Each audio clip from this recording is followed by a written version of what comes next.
ada di halaman 175 baris di atas. Wal maqalatu sabi'ata asyara. Bismillahirrahmanirrahim. Qala radhiyallahu anhu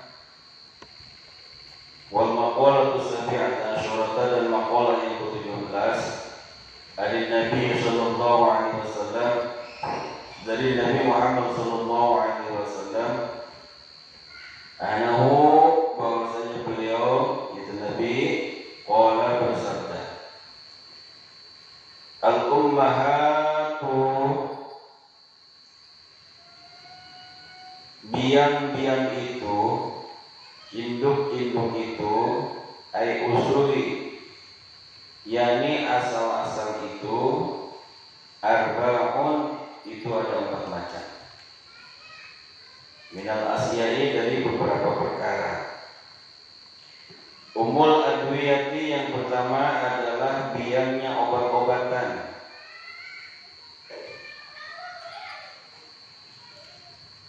Jam'u dawain, yaitu jamak lafaz dawa.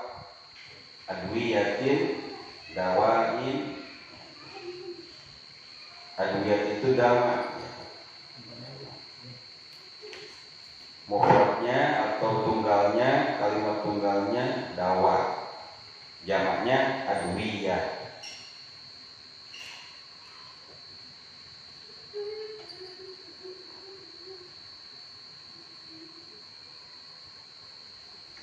Wahwa, yaitu ma, ialah perkara, yutadawa, yang dijadikan obat, bihi, dengannya, yaitu dengan ma. Jadi yang dimaksud dengan umum al-biyah, biangnya obat-obat itu ada sesuatu yang dijadikan obat. Nanti ada penjelasannya di depan. Wa umul adabi, dan yang kedua adalah biangnya adab. Wa iya, dan dia itu adalah ma'rifatu ma yutaharradu.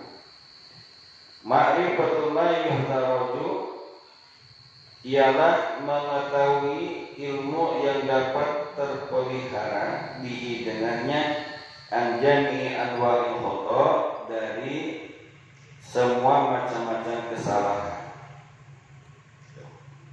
Jadi ada umul adab itu, biangnya adab itu adalah mengetahui ilmu yang dapat memelihara dari macam-macam kesalahan. Itu umul adab. Wa umul ibadati, dan yang ketiga adalah biangnya peribadahan, ibadah. Wahya, dan dia itu adalah fi'lul mukallafin, ialah pekerjaannya orang-orang yang mukallaf. Tahu mukallaf enggak? Hah? Enggak tahu. Taklif. Sama aja taklif, mukallaf. Tahu enggak? Mukallaf itu akil balik. Ya, mukallaf itu akil balik. Artinya kalau orang udah mukallaf berarti udah akil balik. Apa sih akil balik itu? Mimpi. Akil balik itu adalah ketika hukum-hukum syariat agama sudah berlaku baginya. Ketika sholat udah wajib sholat, zakat udah wajib zakat, puasa udah wajib puasa, ngaji udah wajib ngaji. Itu namanya taklif atau mukallaf atau akil balik. Nah, batasannya adalah ketika usia 15 tahun kalau belum mimpi. Tapi kalau sebelum 15 tahun udah mimpi, zaman sekarang kan mungkin pengaruh dari tontonan, itu udah kembali. Mana aja yang duluan? Apakah yang 15 tahun? Apakah yang dengan mimpi dan keluar air mani atau air sperma? Akibat dari tontonan zaman sekarang kan beli kuota 3.000 udah bisa nonton yang macam-macam, handphone udah canggih-canggih ya Pak. Terkadang lebih pintar anak kita daripada kita.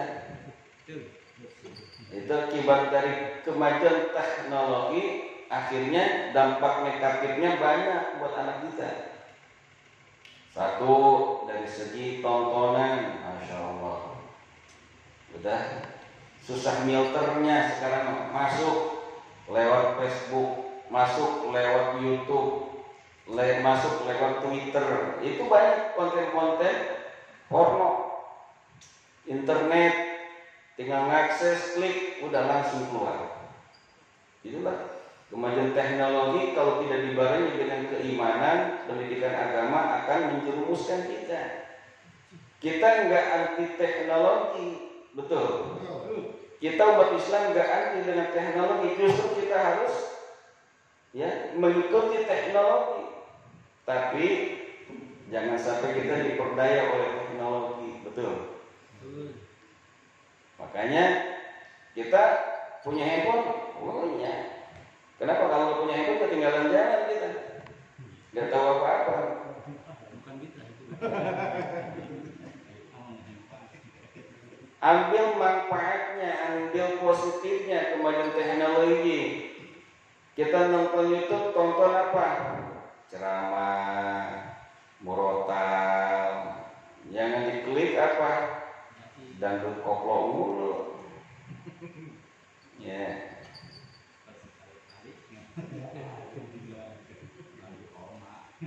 Dibuka channel YouTube apa? Ustadz Abdul Somad. Ustadz Ahai. Nah, diklik, di subscribe. Tuh.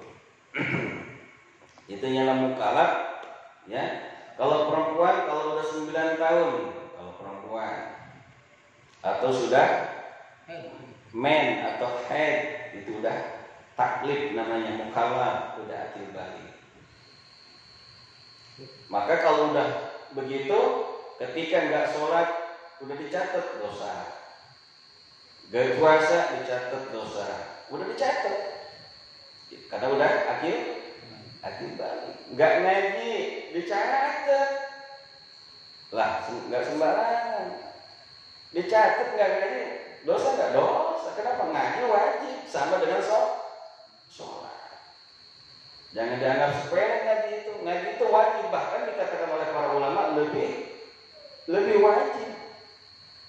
Maka kalimat hadisnya jelas, thalabul ilmi fardhatun ala kulli muslim. Kalimatnya fardhu, bukan fardu.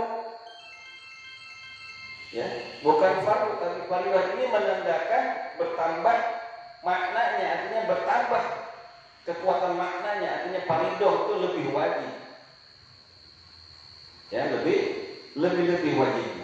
Kenapa? Karena kalau kita sholat tanpa ilmu nggak sah sholat, nggak diterima sholat. Puasa tanpa ilmu nggak diterima puasa.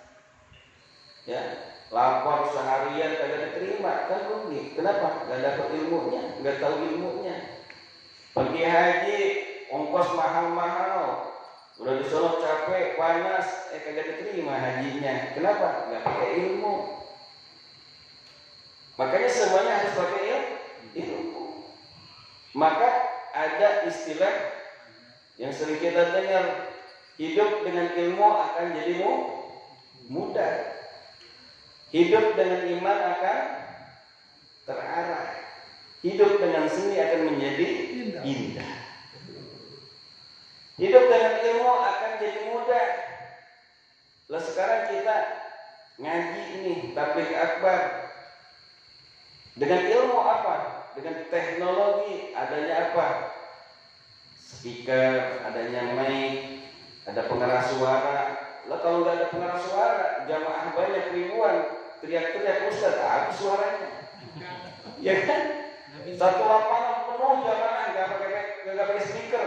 Lah gimana mau kedengeran?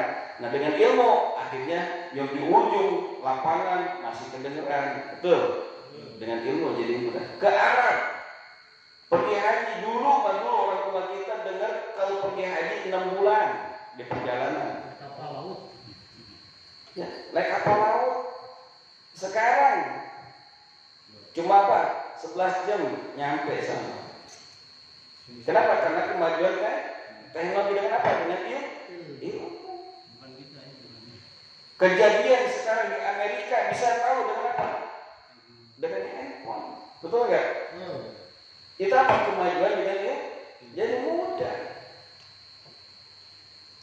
Ya dulu mah dari Bandung ke sini ya Allah, ya, lama banget. Iya, sekarang mah 4 jam nyampe ke Bandung. 2 jam bisa. Dengan ilmu, maka hidup dengan ilmu akan jadi mudah. Hidup dengan iman akan terarah. Makanya kita harus punya iman. Maka kalau kita nggak punya iman akan dapat penyakit kudis, kutil dan kurang. Nyontek ini. Ya. Ada yang kudis, kutil dan kurang karena kuman. Kurang iman. Iya, betul nggak? Kudis kurang disiplin, kurang rapi, kutil kurang teliti. Nah semuanya kenapa kuman? Karena kurang iman. Itu kata almarhum Kiai Jadidin MZ. Ya. Makanya dengan iman hidup akan jadi terarah. Ya, kita tahu bagaimana hidup ini. Karena dengan iman kita tahu bahwa hidup dunia ini sementara. Akhirnya apa? Kita mempersiapkan diri untuk apa? Untuk bekal nanti hidup yang selamanya di akhirat. Hidup di dunia cuma sementara. Kita jangan terlena dengan kehidupan dunia. Ingat, hidup yang akan kekal abadi adalah di akhirat. Nah, tahunya kita hidup nanti kekal di akhirat dengan apa? Dengan iman. Kalau nggak ada iman, nggak bakalan percaya. Ya dulu kita pernah dengar ada tokoh Nasrani bilang segala kenikmatan surga, ya, neraka itu cuma dongeng hayalan semata. Itu dia bilang. Ini orang kurang iman. Kenapa nggak percaya akhirat? Padahal sudah jelas rukun iman diantaranya adalah iman kepada hari akhir. Dia bilang surga cerita hayalan dongeng semata gitu. Karena apa? Notabene belum pernah ke sana mati dulu. Iya. Nah, makanya dengan iman hidup akan jadi terarah. Dengan seni hidup akan menjadi indah. Coba Ustaz Umar malam Jumat kagak pakai seni sholawatan lah, kagak ada yang datang. Salam dulu. Allah Rasulullah. Ada yang ayat itu dari sholawatan gitu kagak. Coba dengan indah dengan seni sholatullah salamullah ala toha rasulillah. Tidak enak. Betul. Azan, kakak pakai sini azan. Allahu Akbar. Allahu Akbar. Ayolah salat. Ya kan? Maka dengan seni Allahu Akbar. Enak didengarnya. Maka dengan seni hidup akan jadi indah.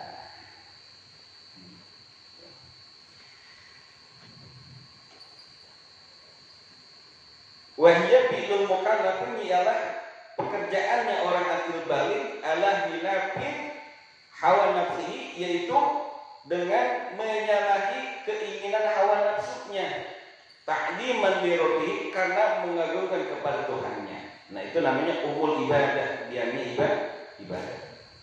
Wa umul amani, dan yang keempat adalah umul amani, diamnya angan-angan. Diamnya angan-angan. Jam'ul umniyatin amani. Jam'ul umniyatin adalah jamaknya lafaz umniyah. Nah, umniyah itu mufradnya, kalimat tunggalnya. Kalimat jamaknya amani. Wa adalah angan-angan itu adalah takdiru husuli sayyid, hasilnya sesuatu mumtaniin yang tercegah atau yang memungkinkan. Jadi angan-angan itu adalah memperkirakan hasilnya sesuatu baik yang tercegah maupun yang mungkin, baik yang mustahil ataupun yang mungkin, gitu artinya. Angan-angan nih, kita pengen punya pesawat terbang, punya jet pribadi, umpamanya kan. Angan-angan tuh, mungkin nggak tuh? Ya, mustahil nggak? Nggak bisa, bisa aja kan? Itu namanya angan-angan, baik yang mungkin maupun yang mustahil. Wa umul adwiyati, maka adapun biangnya obat itu kilatul akli, ialah sedikitnya makan.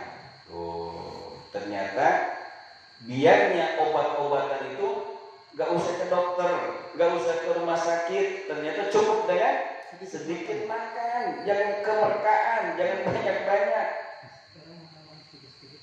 Ya, karena Rasulullah begitu ngajari sama kita, makanlah sebelum lapar, berarti sebelum kenyang. Kalau kita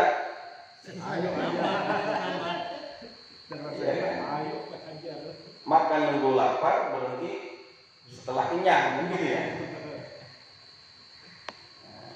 Makanya Rasulullah luar biasa, itu dipakai sama orang-orang non-muslim. Terkadang itu kita sendiri yang umat Islam, yang ngaku sebagai umatnya Rasulullah, jauh daripada perilaku sehatnya Rasulullah.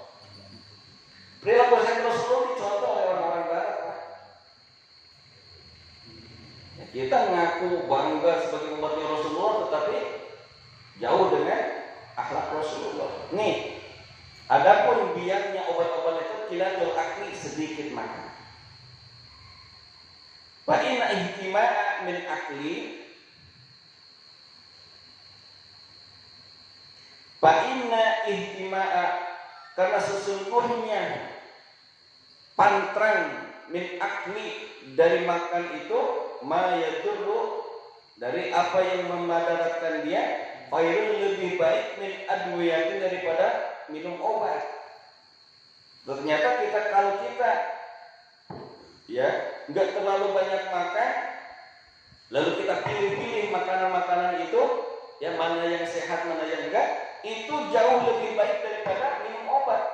Kalau kata kita mah, lebih baik menjaga daripada mengobati, kan gitu. Ini kita jaga makanan-makanan yang enggak sehat.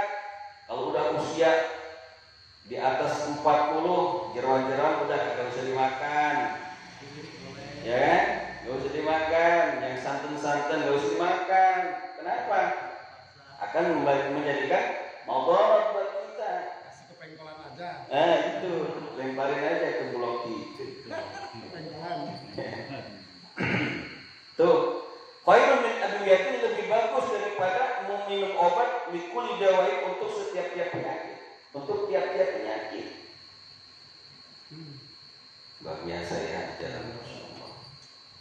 Jadi, makanya umat Islam itu, kalau kita benar-benar mengikuti apa yang dilakukan oleh Rasulullah, insya Allah sehat-sehat semua. Wa umul adabi, dan biangnya adab itu kilatul kalam, ialah sedikit berbicara. Adab itu tata krama. Jadi biangnya tata krama itu adalah sedikit bicara, kalau kita banyak ngomong. Apalagi kalau kita bukan yang kompeten, kompeten, yang kompeten, dalam hal yang kita nggak berkompeten, jangan kita ngomong. Kalau kita bukan ahlinya, jangan ngomong. Kenapa? Kalau kita ngomong akan bahaya, akan bisa menyesatkan.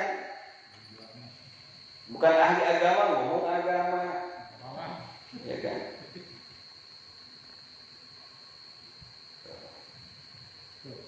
Jadi biangnya adab itu adalah sedikitnya berbicara. Bakasratul kalam, maka banyak banyak bicara itu tunfil adaba, akan menghilangkan adab. Ngaborocot kalau kata orang Jawa, apa? kata orang Timur Tengah itu. Jawa Timur atau Jawa Timur itu mah. Ada kata orang Turki. Turunan Kidul.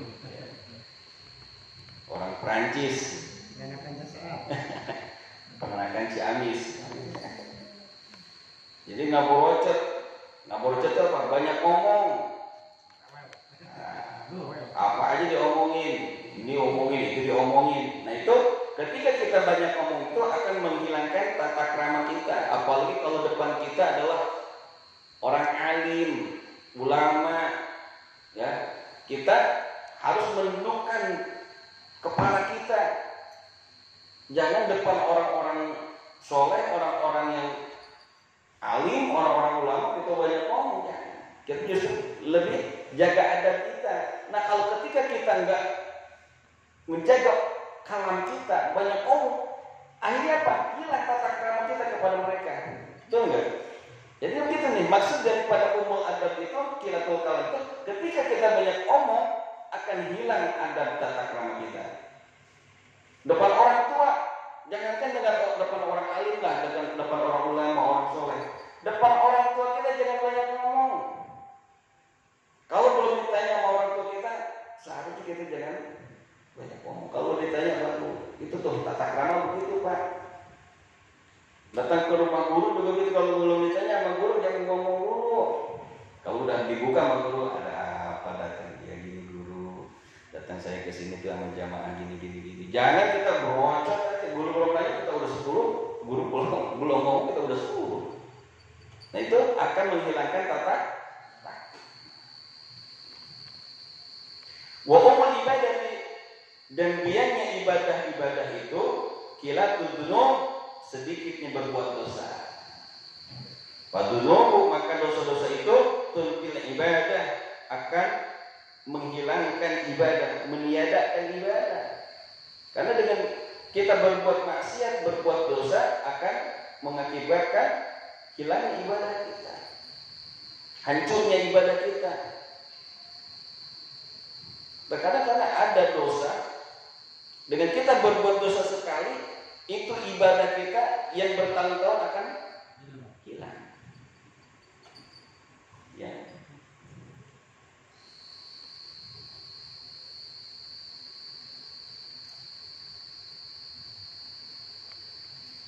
Allati hiya ta'zimullah ta'ala, yang mana ibadah itu adalah mengagungkan Allah Subhanahu wa taala.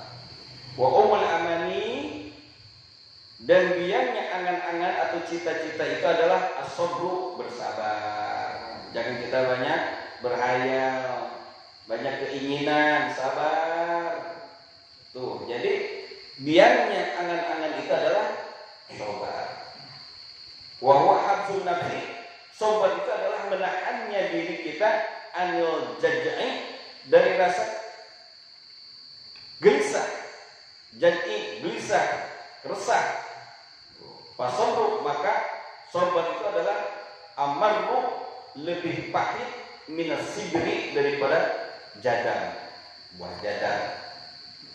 Ya. Jadi sabar itu memang pahit Pak.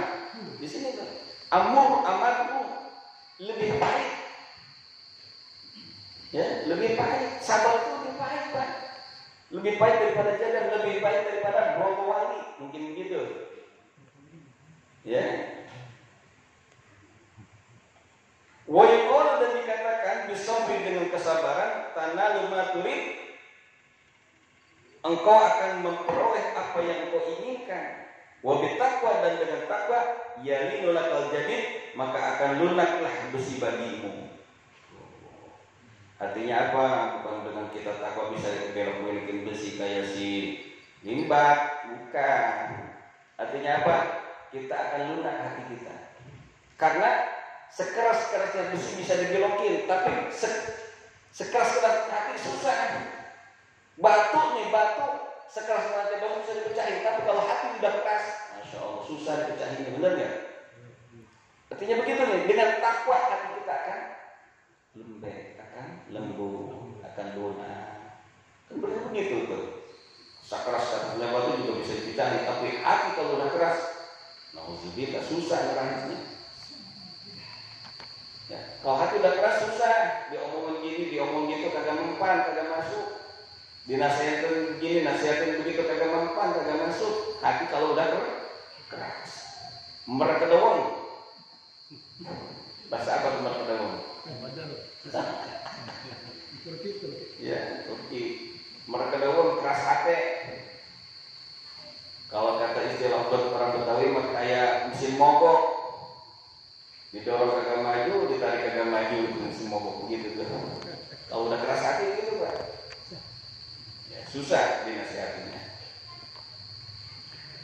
Wal maqalah tsaminata asyrata dan maqalah ke-18 qala alaihi salatu wasallam bersabda Nabi Muhammad sallallahu alaihi wasallam arba'atul jawahirin 4 macam jauhar wahya jauhar itu libas tabiatin ialah pakaiannya watak manusia bijismi bani adam yang ada pada tubuhnya manusia yujiluha yang dapat menghilangkan 4 jauhar itu arba'atu asya'a oleh 4 perkara.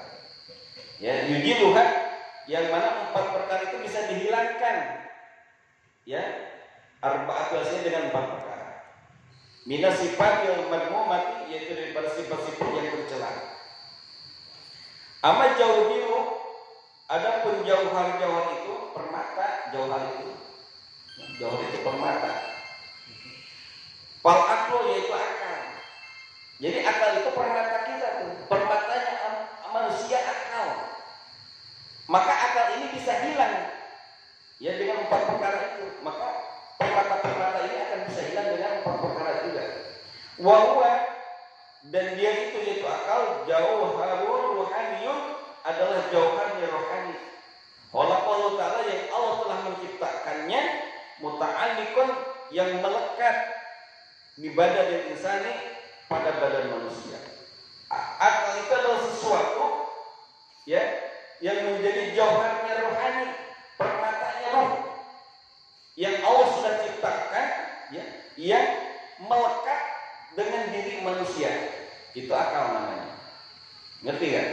Akal itu adalah sesuatu yang melekat pada diri manusia yang bersifat jauharul rohaniyah, permatanya rohani. Wadinu dan agama huwa agama itu yada'u ashabul hukum ialah yang menyeru kepada orang-orang yang mempunyai akal ila qabuli ma huwa min rasul untuk menerima apa saja yang dibawa oleh Rasulullah sallallahu alaihi wasallam. Jadi yang pertama akal, yang kedua din, agama. Itu jauharnya manusia, jauharnya anak Adam, manusia satu apa? Akal. Yang kedua din, agama. Apa agama itu? Agama itu adalah sesuatu ya yang menyuruh kepada manusia, kepada akal manusia untuk menerima apa yang dibawa oleh Rasulullah SAW. Jadi jangan sampai kita bilang ketika kita bilang agama nggak masuk akal, jangan. Kenapa? Karena ini agama ini definisi agama itu adalah sesuatu yang mengajak kepada orang-orang yang punya akal. Yang punya akal nih, yang diajak yang punya akal. Untuk apa? Untuk menerima apa yang dibawa oleh Rasulullah SAW. Berarti kalau ada orang yang nggak mau menerima ajaran Rasulullah, berarti itu bukan orang yang berakal. Orang gila. Luar biasa di dalam ini Pak, makanya tasawuf ini dalam. Kita jadi tahu oh diri itu apa sesuatu yang mengajak kepada orang-orang yang mempunyai akal untuk menerima ajaran Rasulullah itu gampangnya. Wal hayat dan yang ketiga hayat itu apa? Malu. Ya, hayat itu rasa malu. Wa amal soleh dan yang keempat amal soleh. Al-khalis yakni yang ikhlas. Wal ghadabu, nah, yang tadi yang pertama akal. Wal ghadabu maka marah itu yujilul akla, akan menghilangkan akal sehat. Jadi kan tadi di pertama Rasulullah bersabda ada 4 permata di dalam diri manusia yang akan hilang itu 4 permata dengan 4 perkara, 4 macam. Yang pertama, permata yang pertama apa? Akal. Akal ini bisa hilang kata Rasulullah apa? Godok itu apa? Marah. Betul ya? Jadi kalau kita udah marah, akal sehat kita udah hilang. Udah gak mikir ke depannya bagaimana. Contoh, ketika orang bunuh, dia ditembak, dia gak mikir ke depannya akan jadi heboh se-Indonesia. Betul nggak?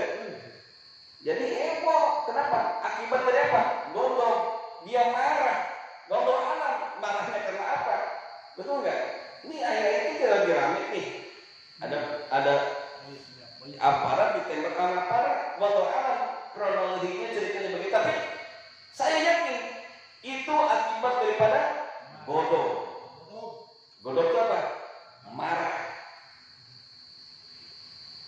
Maka ketika marah, ya, yujilul akla, akan menghilangkan akal.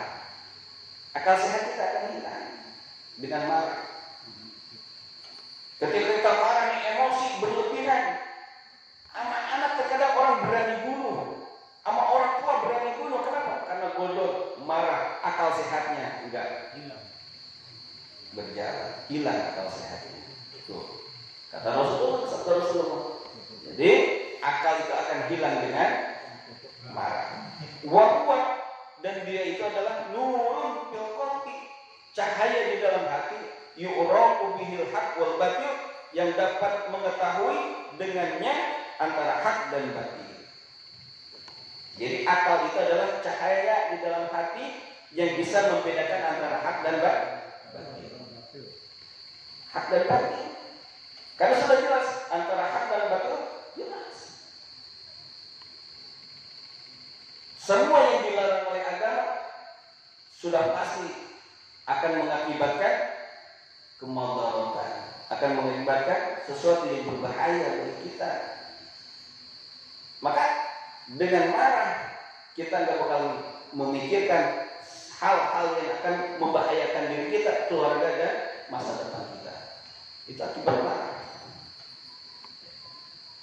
Uruya diriwayatkan annahu sallallahu alaihi wasallam, bahwasanya Rasulullah sallallahu alaihi wasallam bersabda, ya Muawiyah, wahai Muawiyah. Muawiyah itu salah satu persahabat Rasulullah, ya, yang pada akhirnya ya yang memegang tangguh kekuasaan setelah Ali bin Abi Thalib, ya, dengan cerita yang sangat berliku-liku dan dengan ya miris, ya, menyayat hati. Tapi beliau ini tetap sahabat Rasulullah, Muawiyah, ya. Maka para ulama melarang untuk kita menuduh beliau itu, ya, durhaka, jangan, ya. Tapi emang ceritanya seperti itu, ya. Tapi kita nggak boleh membenci Muawiyah, karena Muawiyah termasuk sahabat Rasulullah SAW. Ya Muawiyah, wahai Muawiyah, iyyaka, takutlah engkau, ya, wal ghadab, dengan marah. Fa'inal ghadab, karena sesungguhnya marah itu tufsidul imana, akan merusak keimanan. Kama yufsidu sabiru asala, sebagaimana merusaknya yang pahit akan manisnya madu. Jadi marah itu akan mengakibatkan rusaknya keimanan, sebagaimana rasa pahit itu akan merusak rasa manisnya madu. Makanya kita sering, ya, atau pernah minum yang namanya madu pahit.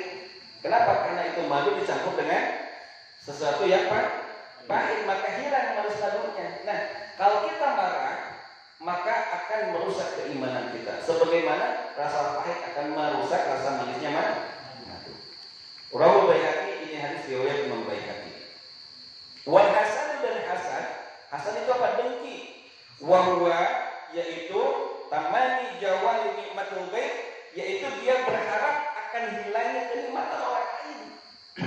Itu hasan tuh, hasan sama aja.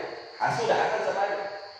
Artinya hasud kita jadi tahu. Maknanya hasud itu adalah tamani jawali nikmatul ghaib, berharap hilangnya kenikmatan orang lain. Kita, tetangga kita sukses, berharap supaya tetangga kita jadi bangkrut. Itu hasud tuh. Atau ada ustaz, jamaahnya banyak, ustaz yang satu lagi Jamaahnya sedikit. ya, berharap supaya jamaahnya kurang atau pengajiannya bubar. Itu hasud. Dan hasud itu banyak. Mau di ustaz, mau di bukan ustaz, sama. Ketika ada ustaz jamaahnya banyak, ini ustaz yang jamaahnya sedikit, ada rasa hasud tuh. Awas lu, ya awas lu. Gitu tuh, orang hasud tuh gitu. Ngancem. Tukang dagang sama tukang dagang lagi begitu sama. Ada tukang dagang yang satu ramai, yang satu sepi. Ini yang sepi, lihat yang ramai, awas lu. Awas. Tuh hasud tuh begitu Pak. Ya, hasud, hasan. Maka kita nggak boleh hasud. Kenapa?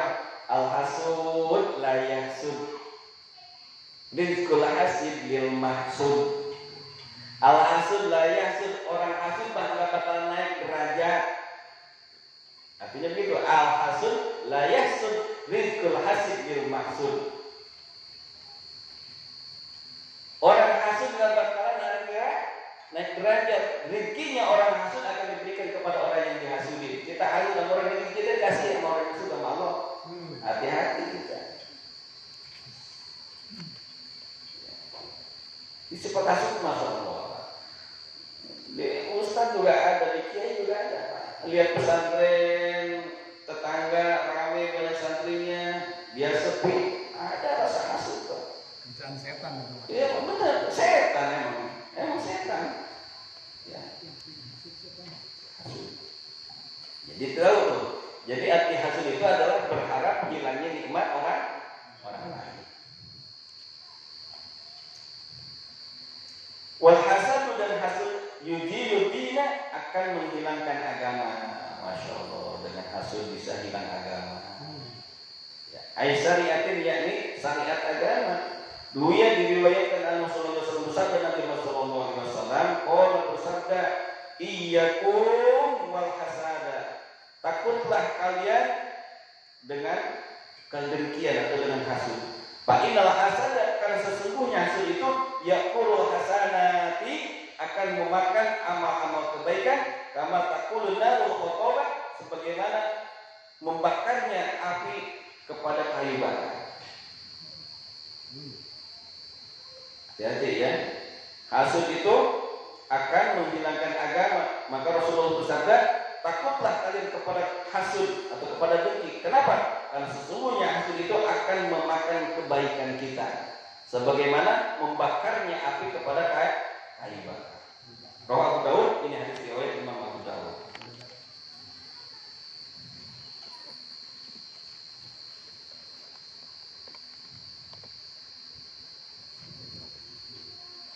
Qala Sa'id bin Mutaqarrib, berkata seorang penyair di dalam nadham dengan bahar mutaqarrib.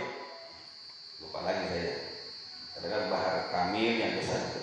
Bahar basit, ya. Itu yang sering dipakai. Bahar tawil. Kalau mutaqarrib saya belum berani lupa lagi bahar mutaqarrib. Ala, ingatlah, kul, katakan liman bata li hasidat, ya, bagi orang-orang yang bagi orang-orang yang menginap berhasud, yang berniat untuk menghasud diriku, atadri, tahukah engkau liman asa'atal adab, ya, kepada siapa engkau telah berbuat buruk, ya, berbuat buruk adab. Asa'ta, telah berbuat buruk adab, Allahi, kepada Allah, fi'lihi dalam perbuatannya. Idza anta apabila engkau la tadlu tidak rela engkau li kepadaku ma wahab ya dengan apa-apa yang telah Allah berikan, fajajaka maka semoga membalas kepadamu Robbi Tuhanku bi anjadani dengan menambah nikmat kepadaku tuh. Wasadda dan Allah ya, menutup alaika kepadamu wujuhat tolak berbagai jalan permintaan.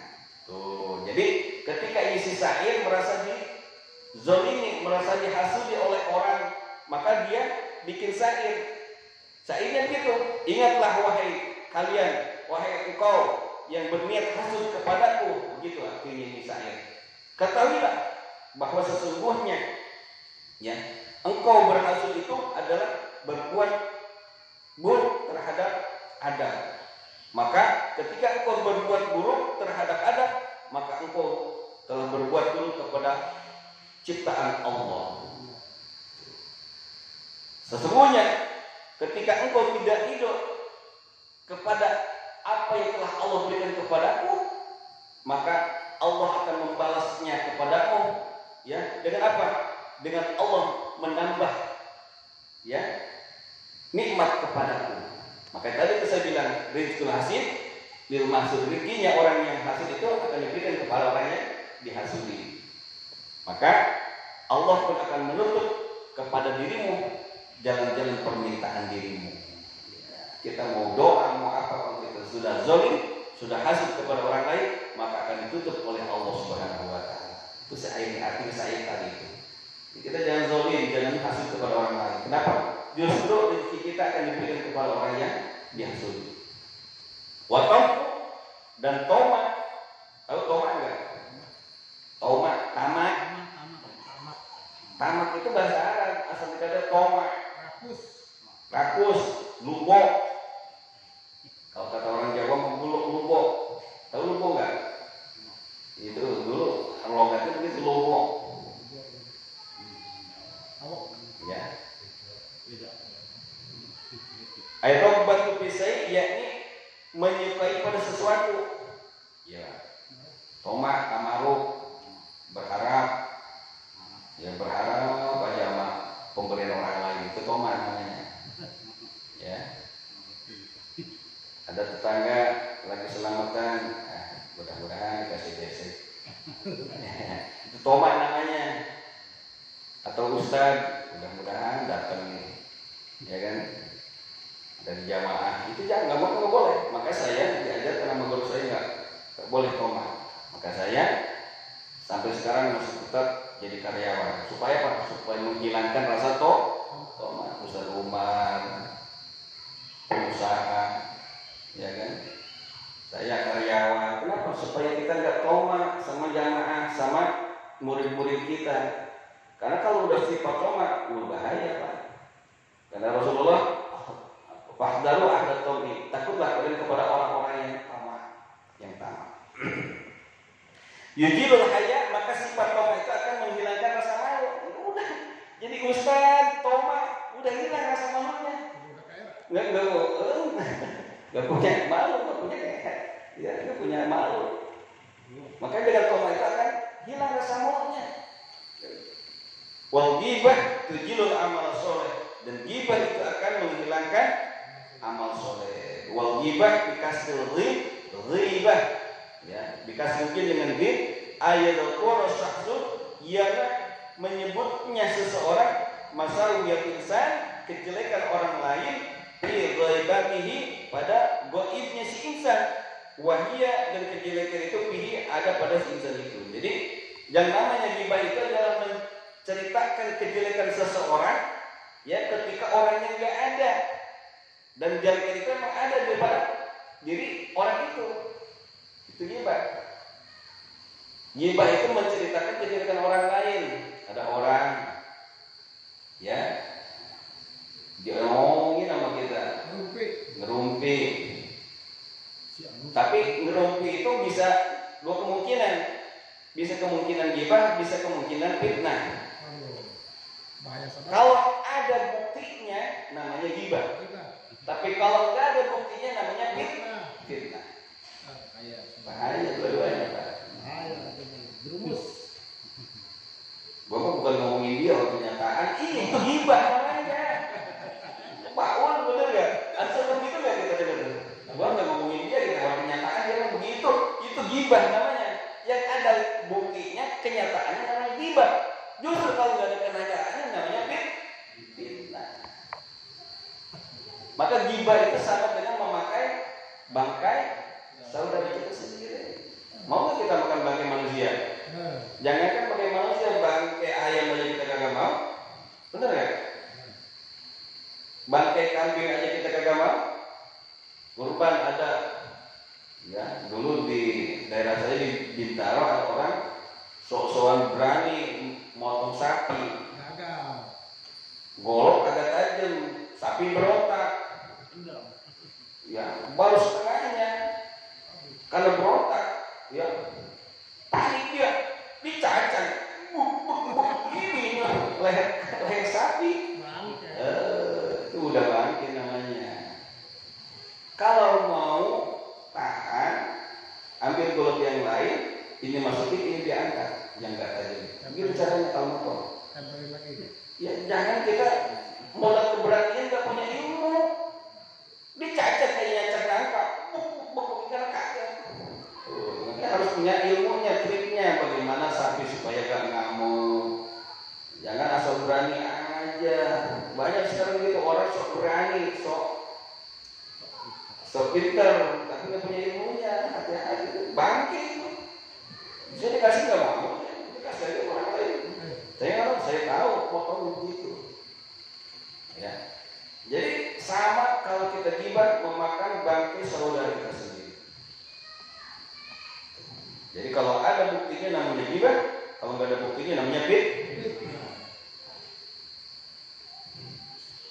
Wa ilam takum bihi, dan jika tidak ada buktinya pada dirinya, itu pada manusia itu, fahiya buhtan, maka itu termasuknya buhtan, bohong, fitnah.